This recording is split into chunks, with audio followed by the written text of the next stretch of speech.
ഇന്ന് രാജ്യം കാർഗിൽ വിജയ് ദിവസ് ആചരിക്കുമ്പോൾ രാജ്യത്തിനു വേണ്ടി ജീവൻ ബലി നൽകിയ ധീര ജവാന്മാരുടെ സ്മരണയിലാണ് നാടകം.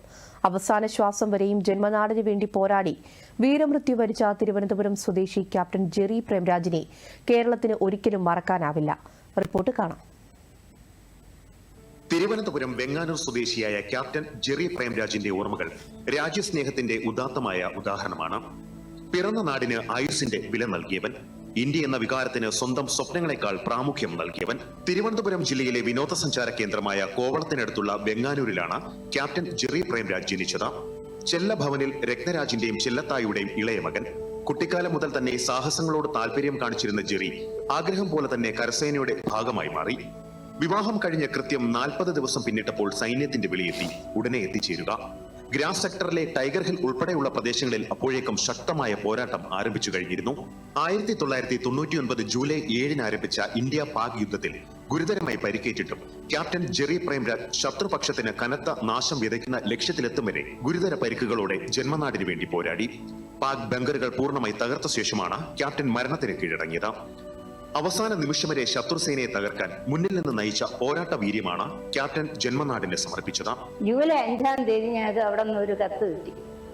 അതില് അവസാനത്തില് ഒരു സെന്റൻസ് ഉണ്ടായിരുന്നു: അപ്പായി അമ്മയെ എന്നെ ഓർത്ത് വിഷമിക്കരുത്, നിങ്ങൾ എന്നെ ഓർത്ത് അഭിമാനിക്കണം, ഞങ്ങൾ ശത്രുക്കളെ തുരത്തി ഓട്ടിച്ചിട്ട് എത്രയും പെട്ടെന്ന് ഞങ്ങൾ വരും, അതിനു വേണ്ടി നിങ്ങൾ പ്രാർത്ഥിക്കണം എന്നും പറഞ്ഞ് ഒരു സെന്റൻസ് ഉണ്ടായിരുന്നു. അത് കേട്ടപ്പോൾ വായിച്ചപ്പോൾ ഞങ്ങൾക്ക് വലിയ വിഷമമായിരുന്നു, എന്തോ സംഭവിക്കാൻ പോകുന്നു. ധീരരായ ഒരുപാട് സൈനികരെ നഷ്ടപ്പെട്ടുവെങ്കിലും ഒടുവിൽ ജൂലൈ 26-ന് തന്ത്രപ്രധാനമായ കുന്നുകളിലെല്ലാം ഇന്ത്യൻ പതാക ഉയർന്നു പാറിക്കളിച്ചു. മരണാന്തര ബഹുമതിയായി രാജ്യം വീർചക്ര നൽകി ജെറി പ്രേംരാജിനെ ആദരിച്ചു.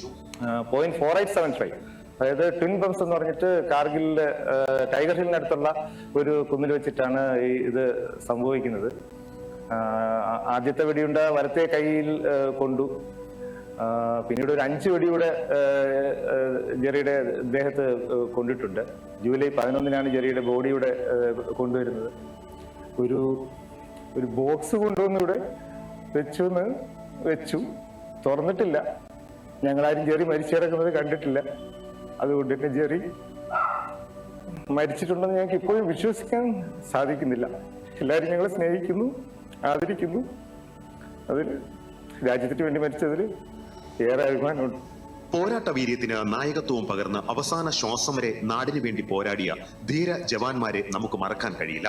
മാതൃരാജ്യത്ത് കടന്നുകയറിയ ശത്രുക്കളെ തുരത്തി ഓടിക്കുവാനുള്ള ശ്രമത്തിനിടെ ഭാരതാംബയുടെ വീരപുത്രനായി മാറിയ ക്യാപ്റ്റൻ ജെറി പ്രേംരാജ് ഇന്നും ജ്വലിക്കുന്ന ഓർമ്മയാണ്.